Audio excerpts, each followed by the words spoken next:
And for those who haven't sit with me before, I'd like to talk about it just for a moment. And it's not like, some kind of, how do I say this? It's not like a guided, symbolic kind of meditation. And there's nothing wrong with that. I'm not putting one up or one down. I'm just trying to create a distinction between the two. One is, I'm walking, in this sunlit path, with green and, different beings or different, experiences of walking on that sunlit path. So it's more symbolic and creates a stronger image. And again, not good or bad, just a distinction. What comes through here is more of a pure, non-personal, energetic transmission. It's transmitted in what we are in actuality without being an individuation, a persona. So it's a way for us to experience ourselves as pure, silent, primordial ground. It's a way to experience ourselves as that arises and expresses itself as love, which is silence and love are really this. They can't be separated out. But silence is still, and love is the dynamic movement of stillness. It's all it is. And the way that we begin to recognize ourselves as that, as our primordial shared womb, we all come from that, is it starts to activate within our individuation that is aligned to being a certain person with certain conditionings and certain memories and certain past. It takes us out of that, not denying, it just takes us out of that and allows us just to experience our pure suchness, our pure isness, our pure being. And then that is always present within you, but now it's awake. It starts to wake up. And so in your meditation, it's not so much you go past or you go into imagery or, that's fine, that's a different practice. But in meditation, and at least in the way that I perceive it and experience it, is it's available to all beings and all things, and it's always the same source and the same luminosity, the same arising. And it starts to wake up into our system then. And it starts to ring or resound within our cells. And when I speak of embodiment, that's really what I'm pointing to. I'm not speaking of being grounded, though that's very important, of course. I'm speaking of the embodiment of your nature, your conscious embodiment of your nature. And each one of us, without exception, come from the same silent, dark, primordial ground. And it arises because it wants to know itself for no other reason other than just knowing and experiencing itself. And that's called love, or light, or luminosity. Or it's called the Great Mother, and it isn't a gender, female or male. It's just the commonality of the Mother that we and all creation arises from. So the transmission in the guided meditation, that's the intention. And if it makes no sense, it's too abstract, it doesn't, ring in a certain kind of way, just kind of keep coming back and dropping in. Just kind of bringing your attention out of your head, stabilize it into the interior of your spine, and just drop. Just drop. And the more you dive in, the more you open up, there you are. It didn't take, 20,000 empowerments, and it doesn't take the rest of your life sitting on a cave. It doesn't take any of that. It's accessible in this moment, right now. There you are. Because it is who you are. And every one of us here. All teachers, all traditions, all point to the same, without exception. They just use different language and cultural and historical languaging and descriptions.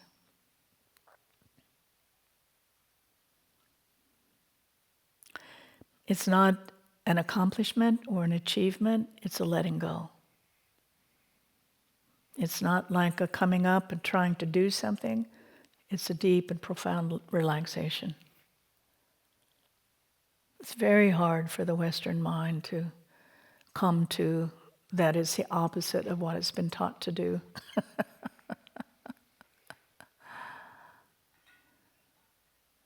But here it is. And here you are. So here we go.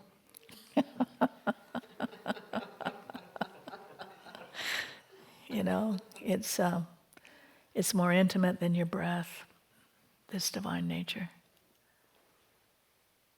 In fact, it's breathing, the breathing.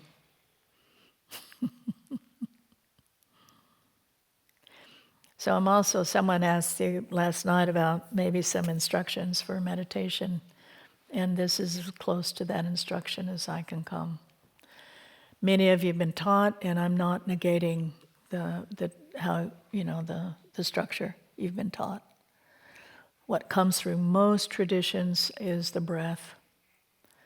And, just drawing in, and then as you breathe out, drop.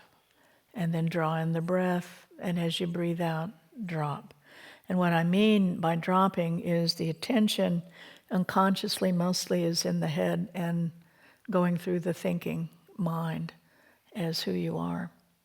So drop the attention out of the head and using the central channel or the spine as your focus.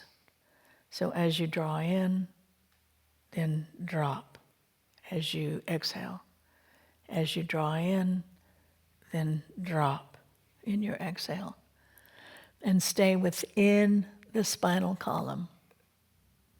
And then there's a certain point where you begin to notice that as you draw in and drop, simultaneous, because that's how it is, there's an expansion that happens at the same time.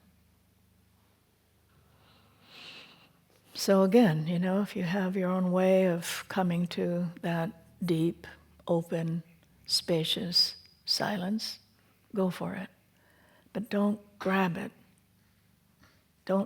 So many people make the pointer or the technique of meditation. The pointer and the technique is just that sort of brings you into more of a quieter, one-pointed way of focusing. So you don't want to be a good meditator. You want to be meditation, abiding, presence, being.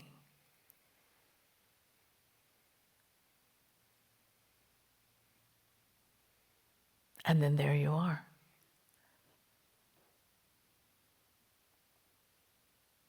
It's so extraordinarily simple, it's missed.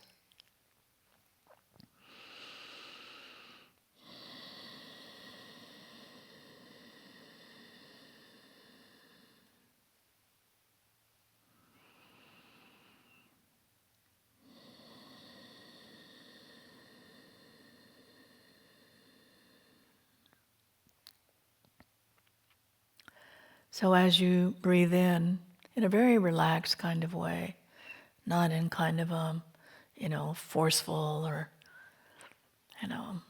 learned way. Just very open. It's like take in life. Breath is that is the bridge between form and the unformed. So you just breathe in this vital, awake presence, the life force, the illumination that you actually fundamentally are. And that is before birth, that is through this life you called this individuation, this me, and that is after death. It's all one continuous life force.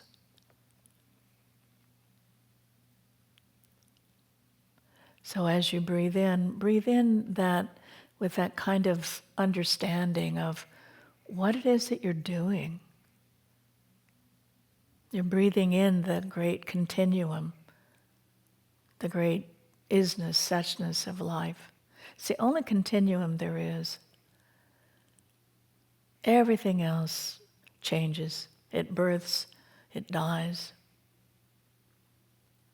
constantly. But the continuum, the constancy, that's where you bring your attention to. And as you breathe in this great, brilliant, intelligent essence of life, then you just drop as you exhale and letting your attention almost like ride the interior of the spine. So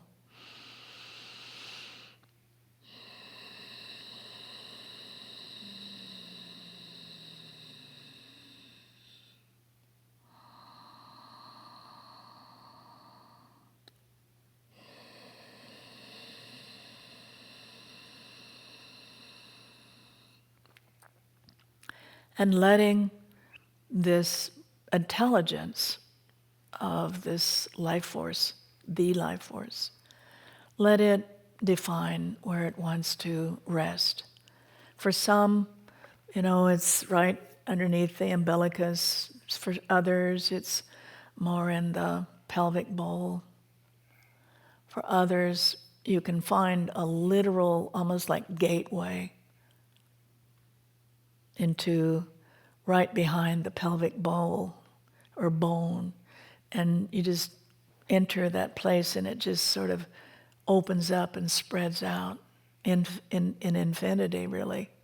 That support, that space, that, the expansion of itself.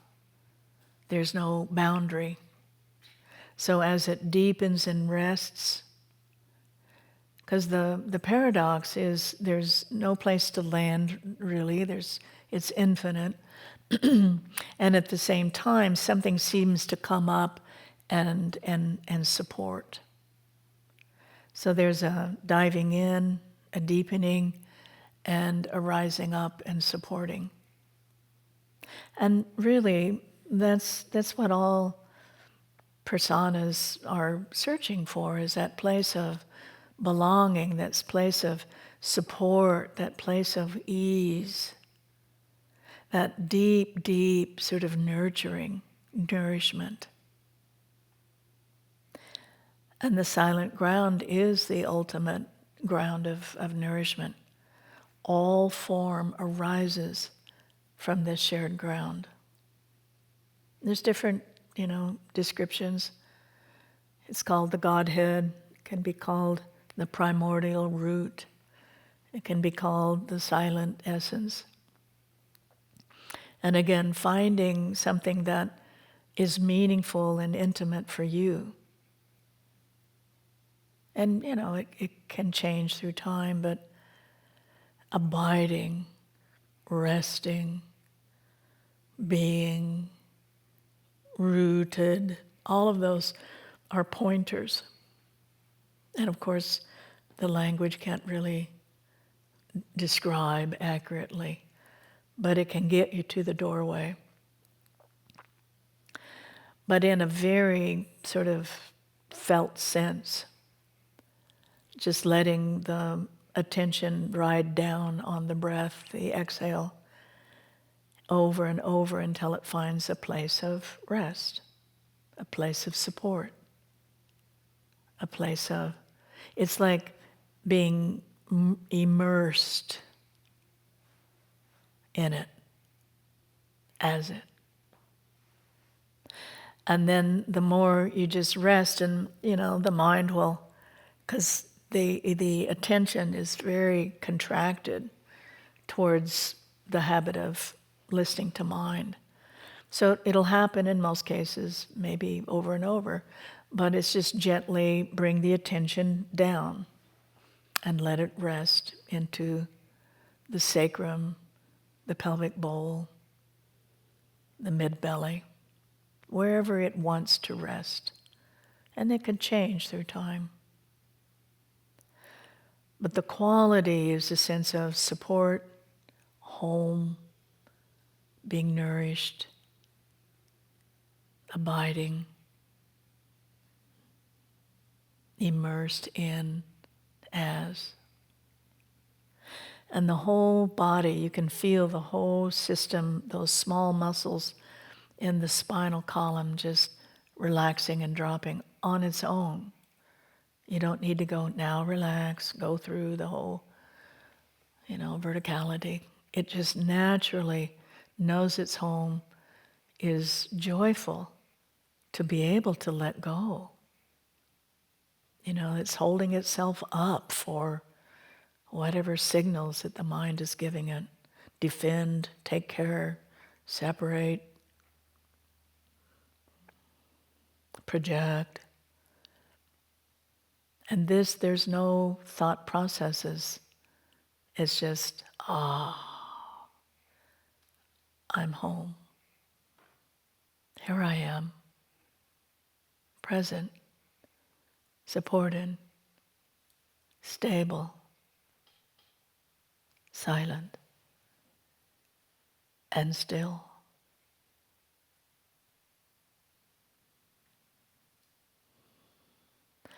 And maybe the breath has actually become very quiet.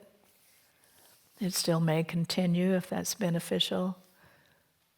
In inhaling pure presence, the illuminating life force consciously.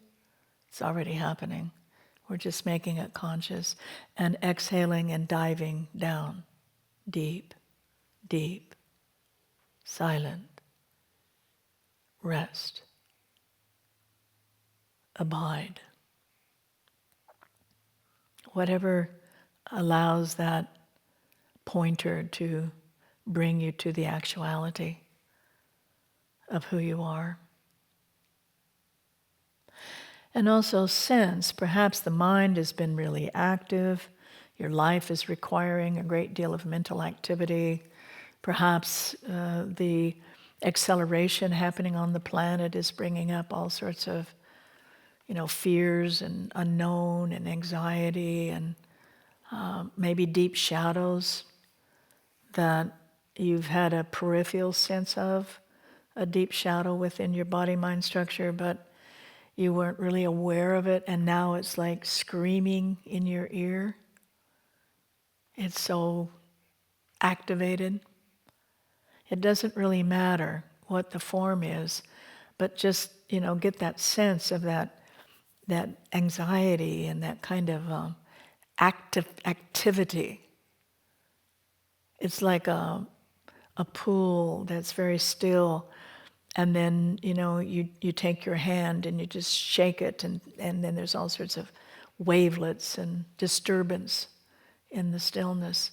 So you just breathe it down and in. And you can do that, in a very sort of more active way.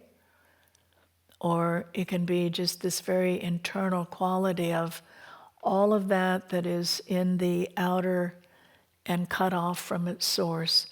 Call it back home again. Call it back into the dark ground, the silent primordial womb of everything. And its function is to take it unto itself and dissolve it. So much of what we function and live with in our daily life is this anxiety that doesn't have a way to disperse.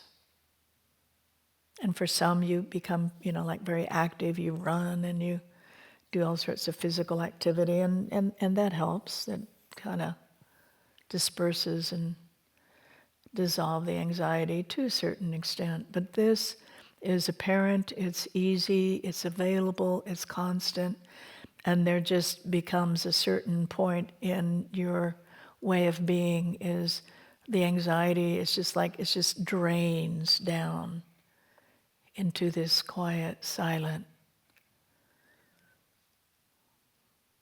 ground of everything and takes it unto itself, and it's dissolved. That's what it does, that's its function. And we of the human condition, just in most cases, haven't learned that it's so available, it's right here. It's like a grounding wire, and a real strong electrical charge. It has to have a grounding wire, and this is the ultimate grounding wire, the groundless ground.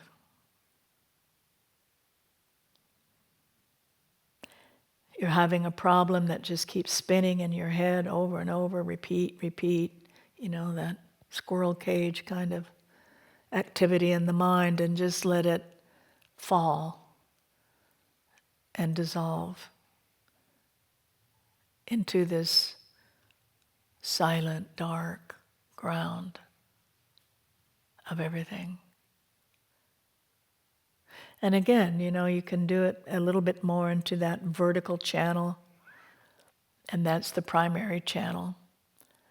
But you can also then see it for what it also is, which as it deepens, it expands at the same time until the whole cells in the body, the bones, the blood, the organs, all wake up to this dark, fundamental ground, the source of everything, home. In the Zen tradition, they call it the Iron Mountain. And you can really get a sense of that. And so let that, what's perceived as a problem or go spin, spin, spin, just drop it. Just drop it until it can find a place of rest. And then at the perfect moment, when it's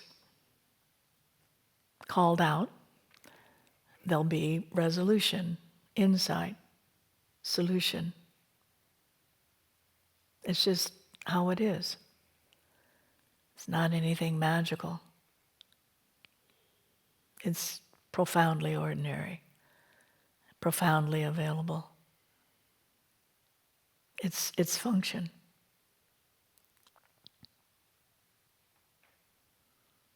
And again, just coming back, if it's an issue, if it's just anxiety, if it's just simply the deep desire to come back into the home ground, it doesn't really matter how it's defined. It's always the same function, just bring it back and let it dissolve unto itself.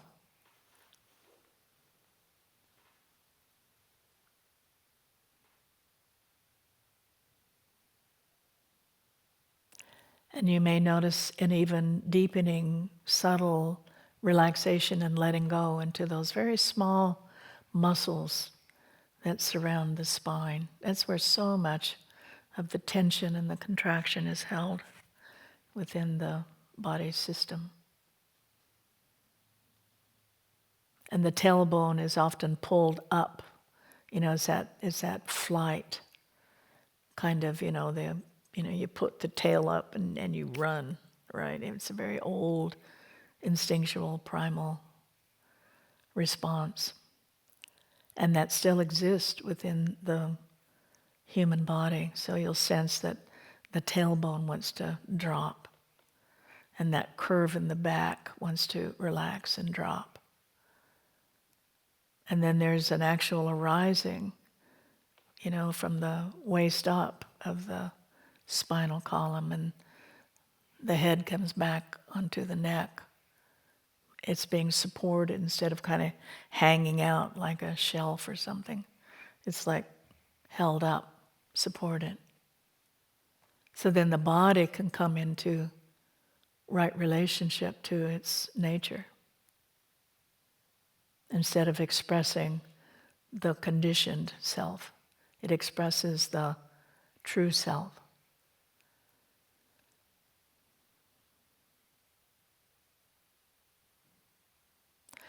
So as thoughts arise, in most cases they will, perhaps in another 2-3 days they won't be so prevalent, but usually the first day they're pretty prevalent.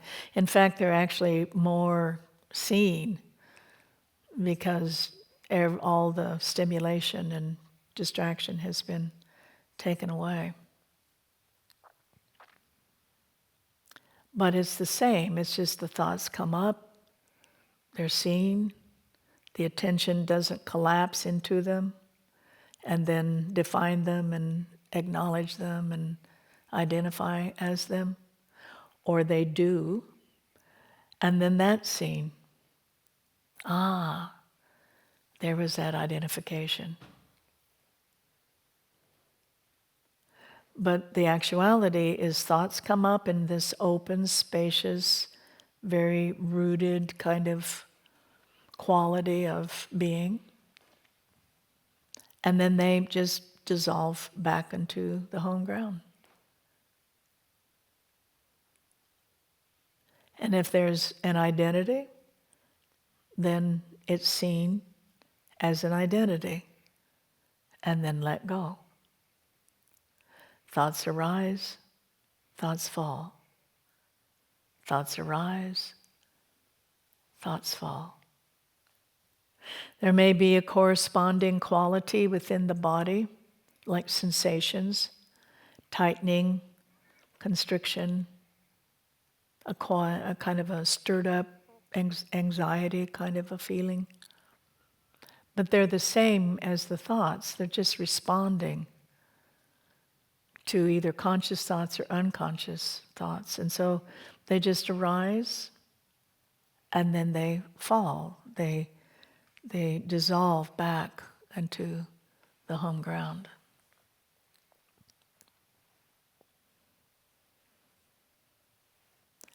Insights arise. Insights are made conscious.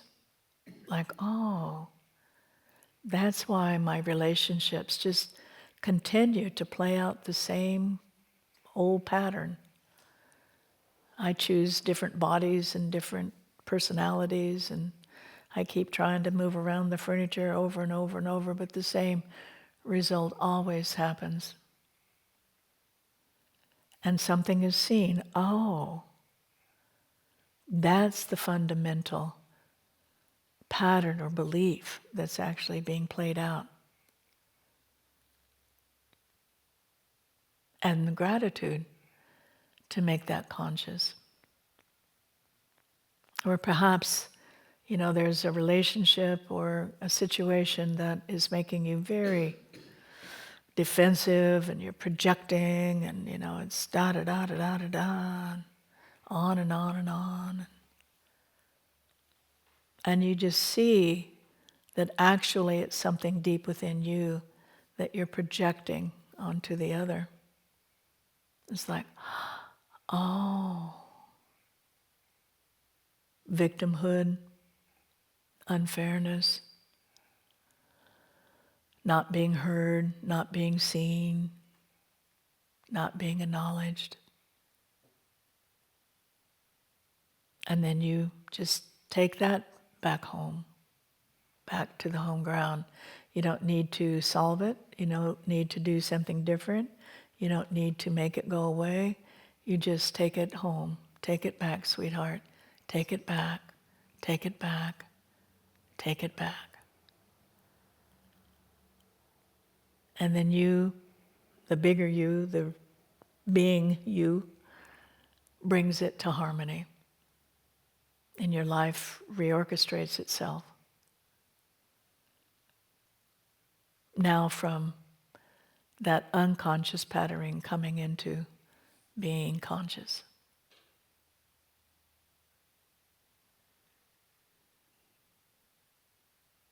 You yourself is innately whole and good.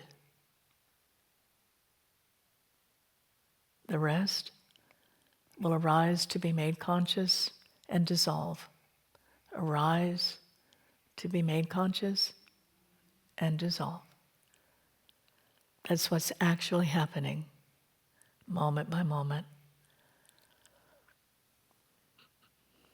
There's just now a still point, the silent eye that sees it,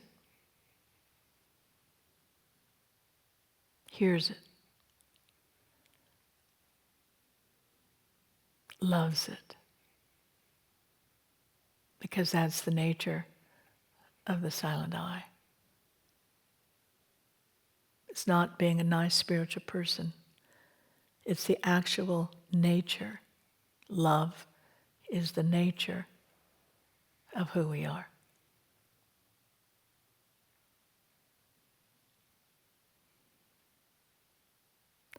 This is meditation.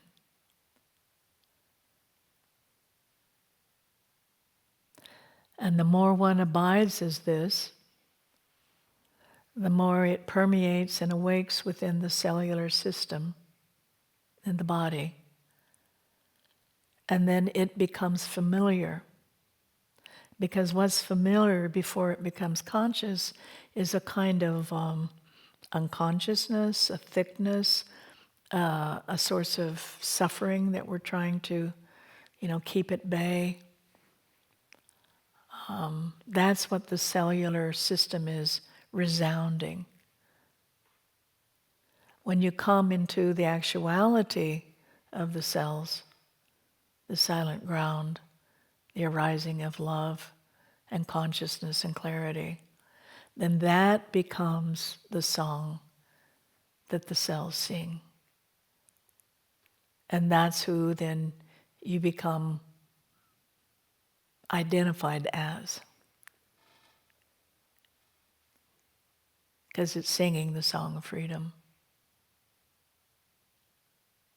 And no matter what's happening in your life, when this is unveiled and bright, it overtakes all the other voices that have obscured this brilliant, awake freedom of being. And then there you are. And it's embodied. It's not some state that you have to get yourself to, and then you kind of fall out of it. And then you do certain practices or positive thinking or whatever it is that you've learned to bring yourself to this open, bright clarity. It's awake within you, within your cellular system, within your body. And until the body drops away, it's your most intimate companion. It's your reflection, right? It's how you know yourself as a persona. It's through the sense doors. Because really, it's all emptiness. And emptiness not in something that's neutral or deadened or not bright and alive. It's empty of any separate identity. So it's rich and awake and alive and present.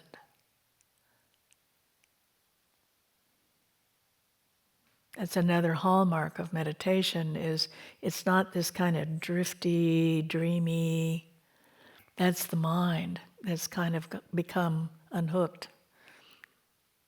The actuality of your nature is very bright, it's alert, it's present.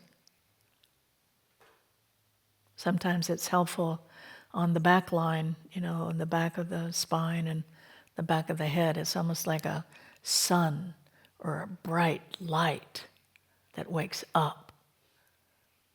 And then the whole body, the whole cellular system is permeated by this bright light. It's very beautiful. So experiment. As you're walking, eating, napping, sitting, looking at a tree, whatever you find yourself, bright, alert, present, and yet very immersed and supported and resting, both at the same time. The mind cannot do this, but it's who you are. It knows the way. This is the practice. Being who you are.